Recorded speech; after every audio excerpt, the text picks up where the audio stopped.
Hello বন্ধুরা, তোমরা সবাই কেমন আছো? আশা করছি সবাই ভালো আছো। তো আজকের ব্লগটা স্টার্ট করছি।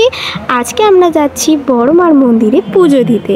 পৌষ মাসে কালী পুজো কিন্তু অনেকেই দিয়ে থাকো, তো আমরা আজকে যাচ্ছি বড়মার মন্দিরে পুজো দিতে। হ্যাঁ, ভিডিওটা পোস্ট করতে অনেকটাই দেরি হয়ে গেছে। আসলে আমাদের যে আরেকটা চ্যানেল রয়েছে বং এম স্কোয়ার, তো সেখানের ভিডিওগুলো এডিট করার জন্য আমি এই চ্যানেলের জন্য এই ব্লগ ভিডিওটা এডিট করার আর টাইম পাইনি।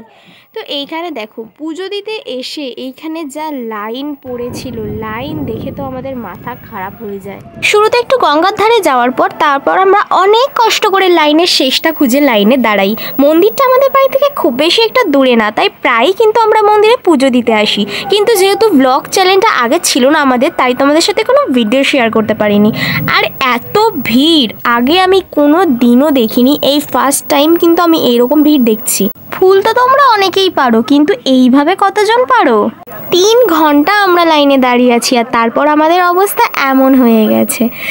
প্রায় 3-4 ঘন্টা লাইনে দাঁড়ানোর পর এই আমরা মন্দিরের কাছে এসে গেছি। তো মন্দিরের সামনে এসে ভাবলাম এবার তো লাইন শেষ, জাস্ট মন্দিরে ঢুকবো আর পুজো দেব।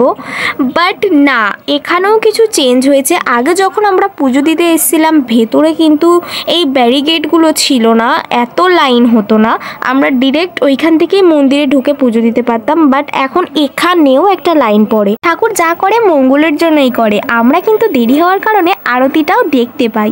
বড়মার মন্দিরে কিন্তু প্রতিদিনই ভোগের ব্যবস্থা থাকে, আর আজকে ছিল পোলাও আর আলুর দম, আর সাথে একটা মিষ্টি। পুজো দিয়ে আমরা খুব মজা করে প্রসাদটা খাই, তারপর একটু গঙ্গার ধারে যাই। গঙ্গার ধারে গিয়ে আমরা আমাদের কিছু ভিডিও ছিল, সেই ভিডিওগুলোকে শ্যুট করছিলাম, কিছু ফটো তুলছিলাম, ভালোভাবে ঘুরে দেন আমরা বাড়ির দিকে চলে আসি। তোমাদের আজকের ব্লগটা কেমন লাগলো অবশ্যই জানিও। টাটা।